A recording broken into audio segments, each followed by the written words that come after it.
সৃষ্টি করেছি, তোমাকে দুনিয়াতে পাঠিয়েছি তোমার মায়ের সাথে তোমার বাবার মিলনের মাধ্যমে, এক ফোঁটা নাপাকের মাধ্যমে তোমাকে দুনিয়াতে আমি ভূমিষ্ঠ করেছি। এক ফোঁটা নাপাক পানির মাধ্যমে তোমাকে সর্বপ্রথম তোমার সাথে তোমার মায়ের সাথে মিলনের মাধ্যমে যখন তোমার মধ্যে আস্তে আস্তে সেটা রক্তেতে পিণ্ডতে পরিণত হয়েছে, তারপরে তাকে রক্তে পিণ্ডতের মধ্যে তাকে মাংসতে পরিণত করেছি, মাংসের মধ্যে তাকে ছাউনিতে তৈরি করেছি। সেই ছাউনির মধ্যে আস্তে আস্তে তুমি যখন বড় হয়েছ, 10 মাস 10 দিন মায়ের পেটে ছিলে, ওই 10 মাস 10 দিনের মধ্যে তোমার মায়ের লাড়ির সাথে তোমার লাড়ির অ্যাডজাস্ট করে দিয়েছি। তোমার এই যে মুখ দেখতে পাচ্ছ জবান, এই জবানকে আমি নাপাক করিনি। তুমি কি ভাবা ওই মায়ের পেটের মধ্যে সুন্দরভাবে তুমি সুন্দর যত্ন সহকারে থাকবে, তোমার কোনো ক্ষতি হবে না, সেরকম ভাবে আমি যত্ন করে একটা কভারের মধ্যে তোমাকে রেখে দিয়েছি। ও আমার বান্দা বান্দি, শুনে রেখে দাও, জেনে রেখে দাও, যদি আমি তোমাকে ইচ্ছা করতাম সেই দিনকে তোমার মায়ের গর্ভে তোমাকে দুনিয়া থেকে শেষ করিয়ে দিতে পারতাম। দুনিয়ার মুখ তুমি দেখতে পাতে না, দুনিয়ার মুখ তুমি এই আসমান জমিনকে দেখার তোমার সৌভাগ্য হতো না, কিন্তু আমি তোমাকে অত্যন্ত দয়ালু, অত্যন্ত বেশি ভালোবেসে তোমাকে দুনিয়ায় পাঠিয়েছি। আজকে দুনিয়া পেয়ে আজকে তুমি বড় হয়েছো, আজকে তুমি দুনিয়াকে ভুলে গিয়েছো। অনেক সময় আমরা দেখতে পাই যে সন্তান দুনিয়াতে ভূমিষ্ঠ হতে গিয়ে মারা যায়, কিন্তু আল্লাহ সুবহানাহু ওয়া তাআলা আপনাকে আমাকে জীবিত রেখেছেন, সুস্থ রেখেছেন, দুনিয়াতে আসার পরে কোনো সমস্যা হয়নি, সুস্থ রেখেছেন। সেই মহান সৃষ্টিকর্তাকে আমরা ভুলে গিয়েছি। আমার আল্লাহ পাক আল্লাহ তাআলা বলেন, ও আমার বান্দা বান্দিরা, তোমরা আমাকে ভুলে গিয়েছো, কিন্তু আমি তোমাদেরকে ভুলিনি। যদি আমি তোমাদেরকে ভুলে যেতাম, এই তোমরা যে আসমান জমিনে চলাফেরা করছো, উঠা বসা করছো, এই খাওয়া দাওয়া করছো, সুস্থ শরীরে রেখেছি। আচ্ছা বলুন আপনারা, যে আপনাকে সুস্থ রেখেছে, আজকে আপনি আমি ইবাদতের সাথে মশগুল নেই, ইবাদত করি না, তারপর আল্লাহ সুবহানাহু ওয়া তাআলা আপনাকে আমাকে সুস্থ রেখেছে। এই সুস্থ রাখার পরেও কত টাকার অক্সিজেন লাগে। যদি একটা ব্যক্তি দেখা যায় যে কলকাতা পিজি হসপিটালে বা বেসরকারি হসপিটালে যদি একজন বান্দাকে, একজন অসুস্থ ব্যক্তি ভর্তি হয়, দেখা যায় যে এক সপ্তাহে তার পিছনে 10 লক্ষ টাকা, এমন রোগ আছে, অসুখ আছে, তার পিছনে 10 লক্ষ টাকা খরচ হয়ে যায়। কিন্তু আল্লাহ পাক আল্লাহ তাআলা আপনাকে আমাকে সুস্থ রেখেছে, সেই 10 লক্ষ টাকা বাঁচিয়ে দিচ্ছে। কমসে কম দিনে দেখা যায় যে একটা রোগীর পিছনে 2 থেকে 3 লাখ টাকা খরচ হয়, তার কারো পিছনে 10,000 টাকা খরচ হয়।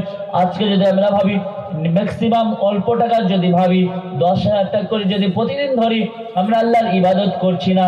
এই যে আপনাকে আমাকে সুস্থ রেখেছে আল্লাহ সুবহানাহু ওয়া তাআলা, এই সুস্থ রাখার আমরা শুকরিয়া আদায় করে শেষ করতে পারবো না। আল্লাহ সুবহানাহু ওয়া তাআলা পবিত্র কালাম পাকের মধ্যে বলেন, এই যে বান্দা বান্দিরা, তোমরা শুকরিয়া আদায় করো না। এই যে 5টি আঙ্গুল করে 10টি আঙ্গুল দিয়েছি, এই যে চোখ দিয়েছি তোমাকে, নাক দিয়েছি, কান দিয়েছি, আজকে তুমি দুনিয়াতে ঘোরাফেরা করো। দুনিয়াতে ঘোরাফেরা করে দেখবে যারা অন্ধ ব্যক্তি, যারা চোখের মধ্যে দেখতে পাই না, যারা চোখে দেখতে পাই না, তাদের কাছে জিজ্ঞাসা করো, তারা এই পৃথিবীটাকে দেখতে পাইনি, জমিন আসমানকে দেখতে পাইনি, তারা কত কষ্টের মধ্যে আছে। আজকে তোমাকে দিয়েছি, চোখ দান করেছে। আল্লাহ সুবহানাহু ওয়া তাআলা বলছেন, ও বান্দা, তোমাকে আমি চোখ দান করেছি, তোমাকে হাত পা দিয়েছি, তোমাকে কান দিয়েছি শ্রবণ করার জন্য, নাক দিয়েছি নিঃশ্বাস নেওয়ার জন্য, জবান দিয়েছি কথা বলার জন্য। আজকে আমার ইবাদত করা বাদ দিয়ে তুমি দুনিয়াতে বিভিন্ন রকম কুভব্য কাজ, বিভিন্ন রকম খারাপ কাজের সাথে জড়িত হচ্ছ। কিন্তু তুমি কি ভুলে গিয়েছো এই দিনের কথা? ভুলে গিয়েছো?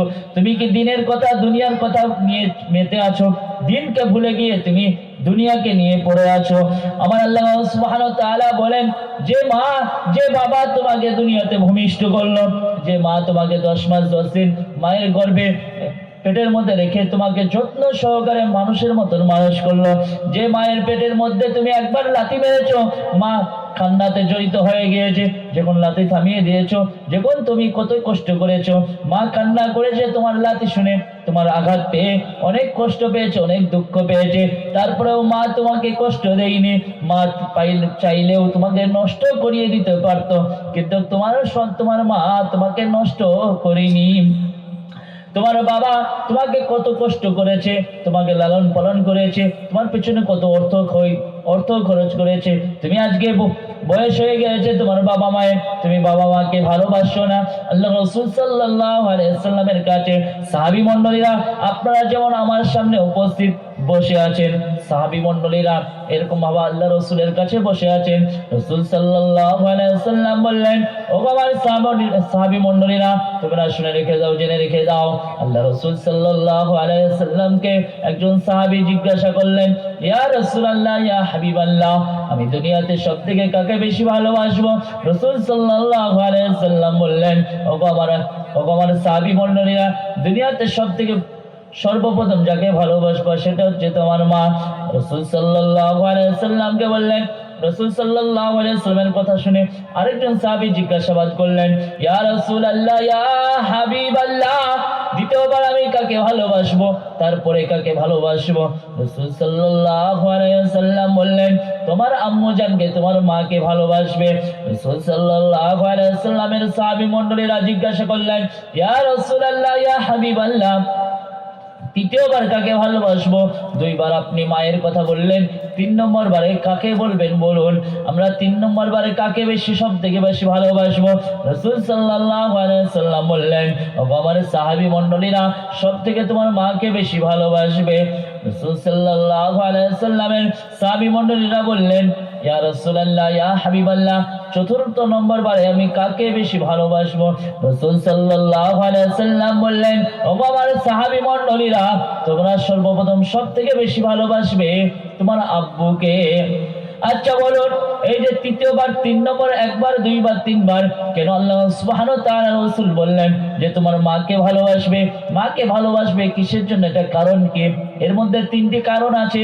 আল্লাহ সুবহানাহু ওয়া তাআলা, আল্লাহ রাসূল বলেন, ও আমার সাহাবী মণ্ডলীরা শুনে রেখে দাও, জেনে রেখে দাও। এই 3টি কারণ হচ্ছে, সর্বপ্রথম তোমার বাবার থেকে তোমার মায়ের সর্বপ্রথম বেশি কষ্ট পেয়েছে, তোমাকে লালন পালন করেছে, 10 মাস 10 দিন তোমার মায়ের পেটে তুমি ছিলে, ওই মায়ের পেটের মধ্যে সব থেকে বেশি তুমি কষ্ট দিয়েছো মাকে, আঘাত করেছো, লাথি মেরেছো, অনেক টর্চার করেছো। তোমার মা সর্বপ্রথম বেশি কষ্ট পেয়েছে তুমি যখন তোমার মায়ের গর্ভে ছিলে। দ্বিতীয় নম্বর হচ্ছে, তুমি যখন দুনিয়াতে ভূমিষ্ঠ হও, তোমার মা দুনিয়াতে এমন কষ্ট হয় যে মানুষ মারা গেলে যার থেকে কষ্ট হয়, যা কষ্ট হয় তার থেকে দ্বিগুণ বেশি কষ্ট পায়। আল্লাহ সুবহানাহু ওয়া তাআলা রাসূল বললেন, ও আমার সাহাবী মণ্ডলীরা, সে মরণের হাত থেকে তোমাকে দুনিয়াতে ভূমিষ্ঠ করার পরে তোমার মা এত আনন্দিত হয় যে আমার সন্তান দুনিয়াতে ভূমিষ্ঠ হয়েছে, জীবিত অবস্থায় ভূমিষ্ঠ হয়েছে। তোমার মা সমস্ত দুঃখ কষ্টগুলো ভুলে যায়। রাসূল সাল্লাল্লাহু আলাইহি ওয়াসাল্লাম বললেন, তার জন্য আল্লাহর তরফ থেকে তোমার মাকে বেশি ভালোবাসার জন্য আদেশ করা হয়েছে। তৃতীয় নম্বর হচ্ছে, 2 নম্বর হচ্ছে, তোমার মাকে, তোমার মা দুধ স্তন তোমাকে দিয়ে, তোমার মায়ের দুধ খেয়ে তুমি লালন পালন হয়ে আস্তে আস্তে দুধ খেয়ে তুমি মানুষ হয়েছো। যে সময় দুনিয়াতে ভূমিষ্ঠ হয়েছো সেই সময় তোমাকে যদি প্রোটিন খাবার খাওয়া হয়, যদি মাছ এবং গোস্ত ভাত এবং বিভিন্ন রকম প্রোটিন দুনিয়ার সবজি দিয়ে ভাত দেওয়া হয়, বিরিয়ানি পোলাও দেওয়া হয়, তুমি খেতে পারবে না, তুমি কষ্টে মরে যাবে। সেই খাবার তোমার খাওয়ার সেই সময় ক্ষমতা ছিল না, সেই যোগ্যতা ছিল না। আমি আল্লাহ সুবহানাহু ওয়া তাআলা তোমাকে তোমার মায়ের এই দুধ স্তনের দুধটা এমন ভাবে করে দিয়েছি যে হয়তো বেশি গরম হলে তোমার মুখটা পুড়িয়ে যাবে, জিভটা নষ্ট হয়ে যাবে। আমি এমন ভাবে না ঠান্ডা দিয়েছি, অতিরিক্ত বাচ্চার ছেলের মুখে যদি ঠান্ডা দেওয়া হয়, সেই বাচ্চা ঠান্ডাতে হয়তো অসুখের মধ্যে হয়ে যাবে, ঠান্ডা লেগে যাবে, জ্বর এসে যাবে, কষ্ট হবে, দুঃখ হবে, কষ্টের মধ্যে অসুখ হয়ে যাবে। আল্লাহ সুবহানাহু ওয়া তাআলা বলেন, আমি এমন ভাবে তোমার মায়ের দুধ স্তনের দুধটাকে এত সুন্দর করে তৈরি করে দিয়েছি যাতে তোমার সমস্যা না হয়, কষ্ট না হয়। এই 2 নম্বর কষ্ট হচ্ছে। আর যখন ওই 3 নম্বর কষ্ট হচ্ছে, যখন তুমি কান্নাকাটি করেছো, ক্ষুধার্তর জন্য কান্নাকাটি করেছো, তোমার মা এত দয়াবান, তোমার মা এত কষ্ট করে তোমাকে গর্ভে ধারণ করার পরেও যখন তুমি কান্নাকাটি করো, তোমার মা হয়তো ভাত রান্না করছে, খাবার পাকাচ্ছে, কোনো কাজকর্ম করার পরে তুমি যদি আস্তে করে কান্নাকাটি করো, তোমার মায়ের বুকে গিয়ে আঘাত লাগে যে আমার সন্তান হয়তো চেতন হয়ে গিয়েছে, আমার সন্তান হয়তো জাগত হয়ে গিয়েছে। সন্তানের কাছে দৌড়তে দৌড়তে চলে যায়, মা গিয়ে সন্তানকে দুধ পান করায়, তারপরে এই যে 3 নম্বর কষ্ট, রাসূল সাল্লাল্লাহু আলাইহি ওয়াসাল্লাম বললেন, ও আমার সাহাবী মণ্ডলীরা, তার জন্য সর্বপ্রথম আল্লাহ সুবহানাহু ওয়া তাআলা তার মাকে বেশি ভালোবাসতে বলেছেন। আল্লাহ সুবহানাহু ওয়া তাআলা এই জন্য বললেন, যুবক ভাই ও বাপজিরা, যুবকরা আজকে শুনে রেখে দাও, জেনে রেখে দাও, মা বাবা তুমি এমন কথা বলবে না, এমন চলাফেরা করবে না যাতে তোমার মা, তোমার বাবা তোমার কথার দ্বারাই, তোমার কর্মের দ্বারাই আঘাত কষ্ট পায়, শব্দ বলে ডাকে, এরকম কাজ তোমার যেন না হয়। 4 নম্বর, কেন তোমার বাবাকে ভালোবাসার কথা বলা হলো? যে তোমার বাবা, তোমার মায়ের পারিশ্রমিক, তোমার মায়ের যে সংসারের প্রয়োজন, তোমার মায়ের যে প্রয়োজন জিনিসগুলো, যখন তুমি মায়ের পেটের মধ্যে ছিলে, তোমার মাকে ভালো মন্দ খাওয়ানো, তোমার মাকে সুস্থ রাখার জন্য তোমার বাবা ট্রিটমেন্ট করিয়েছে, তোমার বাবা তোমার মায়ের পিছনে পরিশ্রম করেছে, তোমার মায়ের পিছনে তুমি সুস্থ থাকবে তার জন্য প্রোটিন খাবারের ব্যবস্থা করেছে, তোমার মা সুস্থ থাকবে তার জন্য তোমার বাবা অক্লান্ত পরিশ্রম করেছে। তুমি আমার সন্তান কি বাবা দুনিয়াতে ভূমিষ্ঠ হবে, আমার স্ত্রীর যেন কষ্ট না হয়, তোমার বাবা কষ্ট করেছে, তোমার মায়ের পিছনে সর্বোচ্চ চেষ্টা করেছে যাতে তোমার মায়ের কোনো কষ্ট না হয়।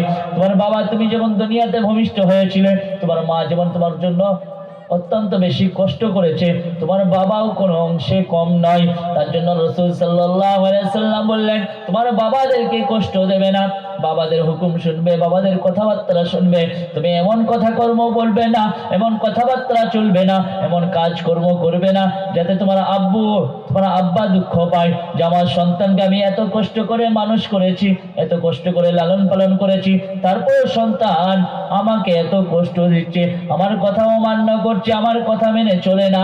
এই শব্দ যেন এরকম না করা হয়।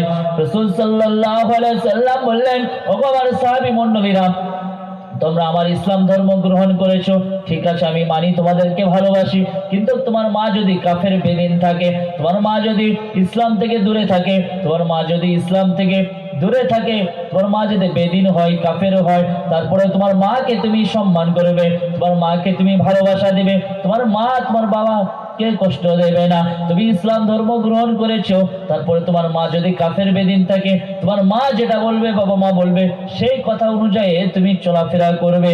তবে একটি কথা আপনাকে মনে রাখতে হবে, রাসূল সাল্লাল্লাহু আলাইহি ওয়াসাল্লাম এটাও বলেছেন, আমার বান্দা বান্দিরা শুনে রেখে দাও, আল্লাহ সুবহানাহু ওয়া তাআলা বলেন, যদি তোমার বাবা মা হুকুম করে যেটা জায়েজ, যেটা শরীয়তে সম্মত, সেই কাজটি আপনি করতে পারবেন, অবশ্যই বাবা মার কথা মেনে চলতে হবে। দেখা যাচ্ছে যে আপনার বাবা মা এমন কাজ আপনাকে কর্মের জন্য বলছে যেটা শরীয়ত সম্মত, জায়েজ নয়, না জায়েজ, হারাম, সেই কাজের সাথে জড়িত হওয়া যাবে না। আশা করছি এই কুচবিহারের মানুষদেরকে তেনাদের বাবা মা বলবে না। বাবজা ভাইরা, এই কুচবিহারের মানুষদেরকে আমি জানিয়ে দিতে চাই, আমি শুধু আপনাদের কাছে এসেছি কলকাতা থেকে। আমার কিছুদিন আগে আপনার 4 তারিখ থেকে নিয়ে 15 তারিখ পর্যন্ত আসাম বাংলাদেশে আমার মাহফিল ছিল। বাংলাদেশে মাহফিল শেষ করে আপনাদের কুচবিহারে ওই সাইডে একটি মাহফিল করেছি। কুচবিহারে মাহফিল শেষ করে এই যে আপনাদের মাহফিলে এসেছি, এই মাহফিল করছি, এই যে আমরা সফর করছি, বিভিন্ন জায়গায় ভ্রমণ করার পর, বিভিন্ন জায়গায় সফর করার পর আমরা দেখতে পাচ্ছি যে আল্লাহ সুবহানাহু ওয়া তাআলা এই পৃথিবীটাকে কত সুন্দর করে সৃষ্টি করেছেন। কিসের জন্য সৃষ্টি করেছেন? আল্লাহ সুবহানাহু ওয়া তাআলা বলে দিয়েছেন, পৃথিবীতে যেন আমার বান্দা বান্দীদের কোনো কষ্ট, দুঃখ, জ্বালা যন্ত্রণা না হয়, আমার বান্দা বান্দীদের যেন কোনো কষ্ট না হয়। আজকে আপনাকে সেই যে বাবা মা মানুষের মতন মানুষ করলো, যে বাবা মা আপনাকে মানুষ করেছে, কত কষ্ট করেছে, বাবা মা না খেয়ে না দে, আপনার বাবা দেখা যাচ্ছে যে এমন দিন গেছে না খেয়ে, কত কষ্ট করে টাকা উপার্জন করে আপনাকে আস্তে আস্তে বড় করেছে। আজকে আপনি সন্তান যুবক হয়েছেন, আজকে আপনি ইনকামের উৎসাহিত হয়েছেন, আজকে সেই বাবা মা আপনার বয়স হয়ে গিয়েছে, সেই বাবা মা বৃদ্ধ হয়ে গিয়েছে, আজকে আপনি বিয়ে শাদী দিয়েছে, আজকে আপনি স্ত্রীকে নিয়ে দূরে কোথাও থাকছেন, ভাড়া বাড়িতে থাকছেন, বিদেশে থাকছেন, কিন্তু আপনার বাবা মা সারা জীবন আপনার জন্য 24-25 বছর কষ্ট করেছে, কিন্তু ওই বাবা মাকে আপনি ভুলে গিয়েছেন। আপনার মতন হতভাগা সন্তান পৃথিবীতে কেউ হতে পারে না। আজকে এই নিপীড়ন, অত্যাচারিত কিসের জন্য? আজকে আমরা সন্তানকে মানুষের মতন মানুষ করতে পারছি না। আজকে বাবা মার কর্তব্য হচ্ছে, যখন দুনিয়াতে সন্তান ভূমিষ্ঠ হবে, সে যখন তাকে ডান কানে আজান দিতে হবে এবং বাম কানে ইকামত দেয়া লাগবে। ডান কানে আজান দিলে কি হবে? আল্লাহ সুবহানাহু ওয়া তাআলা বলেন, আমার বান্দা বান্দিরা, তোমাদের সন্তানকে যদি তোমরা ডান কানে আজান দাও এবং বাম কানে ইকামত দাও, ওই ডান কানে আজান এবং ইকামত দেওয়ার কারণে শয়তানের ওয়াসওয়াসা থেকে সেই শয়তান তাকে ধোঁকা দিতে পারবে না, তাকে জালিম করতে পারবে না, তাকে বেদিনের রাস্তায় নিয়ে যেতে পারবে না। সেই বান্দাকে যখন আপনি আপনার সন্তানকে জন্মর ভূমিষ্ঠর পরে তাকে ডান কানে আজান এবং বাম কানে ইকামত দিবেন, সেই বাচ্চা সেই সন্তান যখন আপনার আস্তে আস্তে বড় হয়ে যাবে, সেই সন্তানকে আপনি কোরআনের শিক্ষা দেবেন। আর যখন কথা বলা তার কথা মুখের মধ্যে ফুটিয়ে উঠবে, তখন তাকে কলমা শিক্ষা দেবেন। কলমার শিক্ষা কি দেবেন? লা ইলাহা ইল্লাল্লাহু মুহাম্মাদুর রাসূলুল্লাহ, এই কলমাটা শিক্ষা দেবেন। এই কলমাটা শিক্ষা দিলে কি হবে? আপনার সন্তানকে বলে দেবেন আল্লাহ ছাড়া নেই কোনো মাবুদ, হযরত মুহাম্মদ মুস্তাফা সাল্লাল্লাহু আলাইহি ওয়াসাল্লাম আল্লাহর বান্দা এবং রাসূল। আজকে দেখা যায় আজকে আমাদের মধ্যে কত রকম মতভেদ তৈরি হয়েছে। এই মতভেদগুলো দেখবে না, যখন কাফের বেদিনরা আপনাকে অত্যাচারিত করবে, তখন আপনি মুসলমান কিনা দেখবে, আপনি কি ইসলাম ধর্মের মানুষ কিনা দেখবে, আপনি মুসলিম কিনা দেখবে। তাই কবি বলেন, আমাদের প্রভু এক নবীর উম্মত, জীবন বিধান ওই শিবানী কুরআন, তবে কেন এক নও হে মুসলমান, এক হও করি আহ্বান। বাইতুল্লাহ মদিনা শরীফ উহুদ পাহাড়ে, একটাই তো সূর্য আর একটাই চাঁদ, তবে কেন এক নও হে মুসলমান, এক হও করি আহ্বান। বলছে ভাইরা, আল্লাহ সুবহানাহু ওয়া তাআলা বলেন, ও আমার বান্দা বান্দিরা, আজকে তোমাদের প্রভু আমি একাই আল্লাহ। এই আসমানকে জমিনকে সৃষ্টি করেছি তোমাদের জন্য, বাইতুল্লাহকে ইবাদত খানার জন্য তৈরি করেছি। আজকে তোমরা দুনিয়ার লোভ লালসে তোমাকে মাতিয়ে দিয়েছে। আজকে তুমি বুঝতে চাও না, বুঝতে পারার চেষ্টা করো না। আজকে তোমাকে এই সুস্থ শরীরে রেখেছি, তখন আপনার সন্তানকে কি করবেন? সুস্থ শরীরে আপনার সন্তান যখন আস্তে আস্তে আপনাকে যে পয়েন্টটি বলছিলাম, আপনার সন্তানকে আপনি কলমা শিক্ষা দেবেন। কলমা শিক্ষার পরে আপনি সন্তানকে কোরআন শিক্ষা দেবেন। যখন সেই সন্তান আপনার কোরআন পড়া জানবে, কোনটা জায়েজ কোনটা না জায়েজ, যে হাদিসটি বলেছিলাম, তলাবুল ইলমি ফরিজাতুন আলা কুল্লি মুসলিম, আল্লাহ সুবহানাহু ওয়া তাআলা রাসূল বলেন, ও আমার সাহাবী মণ্ডলীরা, তোমাদের সন্তানদেরকে এই শিক্ষাটি দেবে, কোনটা জায়েজ কোনটা না জায়েজ, কোনটা হালাল কোনটা হারাম। এই শিক্ষাটা যখন আপনার সন্তানকে আপনি দিবেন, যে আপনার সন্তান যখন বাংলা শিক্ষার সঙ্গে সঙ্গে সে যখন আরবিক কোরআন তেলাওয়াত শিখবে, এবং কোরআন তেলাওয়াত শিখলে সে দেখা যাচ্ছে ভবিষ্যতে সে এমবিবিএস ডাক্তার হলো, প্রফেসর হলো, বৈজ্ঞানিক হবে। যখন আজকে বিশ্বের পৃথিবীর বুকে যারা কাফের বেদিন আছে, বড় বড় বৈজ্ঞানিক, বড় বড় এমবিবিএস ডাক্তাররা, তারা কোরআনকে সার্চ করে, কোরআনকে কালচার করে, কোরআনকে গবেষণা করে তারা ওষুধ তৈরি করছে। এই পবিত্র কালাম পাকের মধ্যে আপনার সূরা ফাতিহা থেকে নিয়ে আলহামদুলিল্লাহি রাব্বিল আলামিন, এই সূরা ফাতিহা থেকে নিয়ে নাস পর্যন্ত, মিনাল জিন্নাতি ওয়ান নাস, আল্লাহ সুবহানাহু ওয়া তাআলা কুরআন শরীফকে আল্লাহর পবিত্র কালাম পাকে শুরু করেছেন বা দিয়ে আর শেষ করেছেন সিন দিয়ে। আল্লাহ সুবহানাহু ওয়া তাআলা এই পবিত্র কালাম পাকের মধ্যে সমস্ত কিছু দুনিয়াতে শিক্ষা দিয়েছেন। বান্দা দুনিয়াতে কিভাবে চলাফেরা করবে, কিভাবে ওঠা বসা করবে, কিভাবে দুনিয়াতে কর্মের সাথে লিপ্ত হবে, কিভাবে আপনি রাষ্ট্র পরিচালনা করবেন, কিভাবে মানুষের সামনে শিক্ষা ছড়িয়ে দেবেন। আজকে যে সমস্ত দেশের বাদশা, জালিম বাদশা হচ্ছে। আজকে রাসূল সাল্লাল্লাহু আলাইহি ওয়াসাল্লামের সাহাবীরা কেমন বাদশা ছিলেন? হযরত ওমর ফারুক রাদিয়াল্লাহু তাআলা আনহু বিখ্যাত একজন সাহাবী, তিনি যখন আপনার দেশের বাদশা ছিলেন, রাসূল সাল্লাল্লাহু আলাইহি ওয়াসাল্লামের কাছে খিলাফত পেয়েছিলেন হযরত উসমান গনি, হযরত আবু বকর রাদিয়াল্লাহু তাআলা আনহু, যাকে সিদ্দিকী উপাধি দেওয়া হয়েছিল। ওই সিদ্দিকী উপাধি কোথায় পেয়েছিলেন, কোন সময় পেয়েছিলেন, কোন মুহূর্তে পেয়েছিলেন? আল্লাহ সুবহানাহু ওয়া তাআলা রাসূল বলছেন ওই সময় সিদ্দিকী উপাধি পেয়েছিলেন।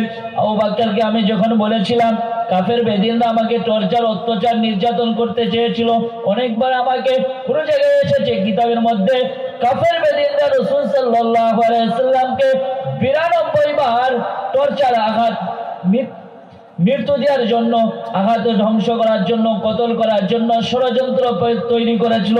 আবু জেহেল কোন সময় আপনার রাস্তায়, যে রাস্তা দিয়ে রাসূল সাল্লাল্লাহু আলাইহি ওয়াসাল্লাম যেতেন, সে রাস্তার মধ্যে গর্ত তৈরি করেছে।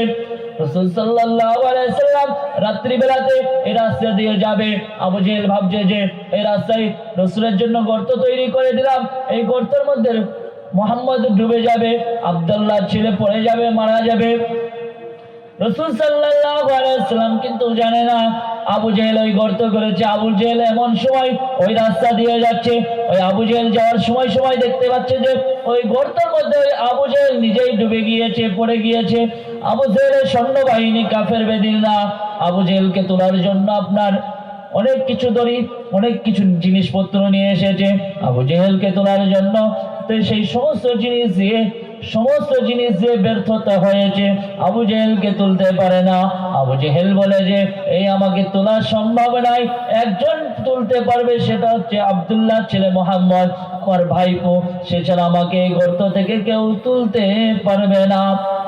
আবু জেহেল বলল যে আমার সৈন্যবাহিনী, তোমরা শুনে রেখে দাও, উতবা, সাইবা, তোমরা দৌড়তে চলে যাও, মুহাম্মদকে ডেকে নিয়ে এসো, মুহাম্মদের উপর আমি ঈমান আনবো। কাফের বেদিনদের কাজই হচ্ছে এটা। আপনার যে কোন ঠাপে পড়ে, সে একটা কথাতে আছে না, ঠাপে না পড়লে বিড়াল গাছে ওঠে না। অনুরূপ ভাবে কাফের বেদিনরা যখন আপনার বিপদগ্রস্ত হয়, বিপদের মধ্যে সামিল হয়ে যায়, তখন মুসলিম নেতাদের কাছে আসে, মুসলিমদের কাছে আসে। বর্তমান সময়ে যখন আপনার অনেকে আছে কি রাজনৈতিক নেতা বলুন, যারা বিভিন্ন মুসলমানদেরকে কাজের সাথে কোনো কাজ নেই, কিন্তু তারা মুসলমান সমাজের মানুষদেরকে ব্যবহার করতে চায়। অনেক এক শ্রেণীর মানুষ, জালিম বাদশারা আছে, যারা মুসলিমদেরকে অপর ভালোবাসে কিন্তু তলাতে শিকড় কাটে। এরকম আছে কিনা বলুন? আজকে দুনিয়াতে এই যে জালিম বাদশা আপনারা দেখতে পাচ্ছেন, এরা তো মুসলমানের কি ক্ষতি করছে। এদের থেকে তাবর বাদশা যারা সারা পৃথিবীর নেতা ছিল, যারা আল্লাহ দাবি করেছিল, ফিরাউনের দিকে তাকান, ওই ফিরাউন নিজেকে আল্লাহ দাবি করেছিল, তারপরে সে দুনিয়াতে শান্তিতে বসবাস করতে পারেনি। এত ঘৃণিত আল্লাহ সুবহানাহু ওয়া তাআলা মানুষের কাছে তাকে করিয়ে দিয়েছেন। মশা মাছি বলুন, কোন জীবজন্তু তাকে এত ঘৃণা করেন, সীমার বাইরে। এই কাফের বেদিনরা, এরা তো কি কাফের, তাদের মতন বড় তাবর কাফের দেখে আল্লাহ সুবহানাহু ওয়া তাআলা জুতো পিটাই করেছেন। সাদ্দাদের মতন বাদশাকে, তাকে মাথায় জুতো পিটা করে সে দুনিয়া থেকে বিদায় নিয়েছেন। ফিরাউন, উতবা, সাইবা, হামান, ফিরাউনের বন্ধু ছিল আপনার হামান। ফিরাউনের স্ত্রী কিন্তু জান্নাতি, হযরত আয়েশা রাদিয়াল্লাহু তাআলা আনহা, হযরত আয়েশা আপনার বিখ্যাত ইমানদার এবং পরেজগার ব্যক্তি ছিলেন। তিনি যখন ইসলাম হযরত মুসা আলাইহিস সালামের উপর আনলেন, ফিরাউন বলল, আয়েশা তুমি যদি ঈমান মুসার প্রতি না ছাড়ো, আল্লাহকে অস্বীকার না করো, যদি আমার উপরে ঈমান বিশ্বাস না করো, তাহলে তোমাকে আমি তিলে তিলে শেষ করে দেব। ফিরাউনকে বললেন, এ ফিরাউন শুনে রেখে দে, জেনে রেখে দা, আজকে দুনিয়াতে আমি তোর ধন দৌলত, বিলাসিতা, বাড়ি, টাকা পয়সা, সমস্ত কিছু আমি কিছু চাই না। আমি খালি হাতে এসেছি দুনিয়াতে, আমার সঙ্গে শুধু একটি সাদা কাফন যাবে, কিন্তু আমি তোর কিছু চাই না। আমি আল্লাহকে এক বলে মেনেছি, আমি আল্লাহর ওপর ঈমান এনেছি, আমি দুনিয়াতে কিছু চাই না। ফিরাউন বলল, আসিয়া তোমাকে আমি সারা জীবনের সব থেকে বেশি ভালোবেসেছি, আমি তোমার মতন কাউকে পৃথিবীতে তো ভালোবাসিনি। আজকে জালিম বাদশা যারা আছে তাদেরকে শুনিয়ে দিতে চাই, ভিডিও হচ্ছে, কালকে ইউটিউব ইন্টারনেটে চলে যাবে। বাদশা ভাইরা, এই জালিম বাদশারা চেয়েছিল ফিরাউনের স্ত্রীকে টর্চার করতে লাগলো। ফিরাউনের স্ত্রী বলল, ও কাফের বেদিন, শুনে রেখে দে, জেনে রেখে দে, এখানে 4টি পয়েন্ট আছে। ফিরাউনের স্ত্রী বলল যে তোর ওপর আমি বিশ্বাস করিনি, তোরটা মিথ্যুক, তুই একটা বেদিন, তোর নিজের ধর্ম তো বানোয়াট ধর্ম, তোর ধর্মের কোনো অস্তিত্ব নেই, তুই একটা মিথ্যাকে, তুই একটা নিজেকে আল্লাহ দাবি করিস। ফিরাউনের ওপর অস্বীকার করলো। ফিরাউন তখন তার স্ত্রীকে অত্যাচার, নির্যাতন, নিপীড়ন করতে শুরু করে দিল। আল্লাহ সুবহানাহু ওয়া তাআলা জীবন একটি, আল্লাহ সুবহানাহু ওয়া তাআলা রাসূল বলেছেন হাদিসের মধ্যে, আদ-দুনিয়া সুজনুল মুমিন ওয়া জান্নাতুল কাফির। হযরত আবু হুরায়রা রাদিয়াল্লাহু তাআলা আনহু হাদিসে বর্ণনা করেন যে রাসূল সাল্লাল্লাহু আলাইহি ওয়াসাল্লাম বলেছেন, দুনিয়াটা হচ্ছে মুমিনদের জন্য কয়েদখানা, জেলখানা, আর যারা কাফের বেদিন হবে তাদের জন্য দুনিয়াটা জান্নাত। কিন্তু তাদের জন্য কতটা শান্তি সুখময়। আচ্ছা বলুন, আপনার এলাকায় যদি, আপনাদের দেশে, আপনাদের জেলাতে, কুচবিহার জেলাতে যদি সুদখোর, ঘুষখোর, হারাম করে থাকে, হয়তো আল্লাহ সুবহানাহু ওয়া তাআলা তাকে দেখা যাচ্ছে মৃত্যুর আগে এমন বড় বড় অসুখ দিয়েছে, এমন কষ্টের মধ্যে রেখেছে, এমন বালা মুসিবত বিপদের মধ্যে রেখেছে, সেও কষ্টের মধ্যে থাকে। হয়তো আপনি মুমিন ব্যক্তি, পরেজগার, ঈমানদার, আল্লাহওয়ালা বলে আপনার উপর একটু কষ্ট বেশি হয়, কিন্তু আল্লাহ সুবহানাহু ওয়া তাআলা যেখানে আপনাকে চিরস্থায়ী শান্তি সুখময় জায়গায় রাখবেন, সেটা হচ্ছে অন্য কোনো জায়গা নয়, সেটা হচ্ছে আল্লাহ সুবহানাহু ওয়া তাআলা পবিত্র কালামুল্লাহ শরীফের বলেছেন, ইন্নাল্লাহা আশতারা মিনাল মুমিনিনা আনফুসাহুম ওয়া আমওয়ালাহুম বিআন্না লাহুমুল জান্নাহ। আল্লাহ পাক, আল্লাহ তাআলা বলেন, ইন্নাল্লাহা আশতারা, নিশ্চয় আল্লাহ তাআলা বলেন ওই সমস্ত বান্দা বান্দীদের জন্য যারা মুমিন হবে, যারা আমলদার হবে, যারা আমল করেছে, যাদের ঈমান ঠিক আছে, যারা আমলওয়ালা, তাদের জন্য আমি দুনিয়াতে কষ্ট রাখলেও আখিরাতে তাদের জন্য চিরস্থায়ী জান্নাতের ব্যবস্থা করিয়ে দিয়েছি। সুবহানাল্লাহ। বাদশা ভাইরা, সেই জান্নাতকে পেতে হলে আজকে আপনার দুনিয়াতে জীবিত থাকা লাগবে 60 থেকে 70 বছরকার জীবন। এই জীবনকে আপনি অতিবাহিত করার পরে যখন আপনার নিঃশ্বাস শেষ হয়ে যাবে, নিঃশ্বাস শেষ হওয়ার পরে আপনাকে যখন আপনার আত্মীয় স্বজন, পাড়ার প্রতিবেশী, আপনার গ্রাম গম্বলকের গ্রামের লোক, আত্মীয় স্বজনরা যখন আপনাকে, কোনো মানুষ আপনার জন্য বাঁশ কাটবে, কোনো মানুষ আপনার জন্য 3.5 হাত কবরকে খনন করবে, কোনো মানুষ আপনার জন্য আতর, সুরমা ব্যবহার তৈরি কেনাকাটার জন্য তৈরি হবে, কোনো মানুষ আপনার জন্য কাফন কাটবে, কোনো মানুষ আপনার জন্য জানাজা পড়ানোর জন্য ইমাম সাহেব আপনার জন্য উপস্থিত হবে। আপনার আত্মীয় স্বজনের মধ্যে উলামায়ে কেরাম থাকলে যদি কেউ জানাজা পড়ানোর মতন হয়, সে ব্যক্তি উপস্থিত হবে।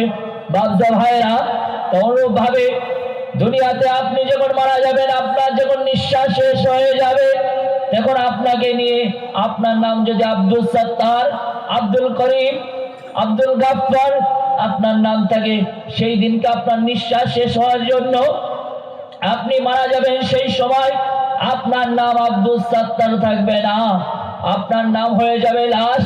বলবে যে অমুক ব্যক্তি মারা গিয়েছে। আজকে দুনিয়াটা হচ্ছে ক্ষণস্থায়ী।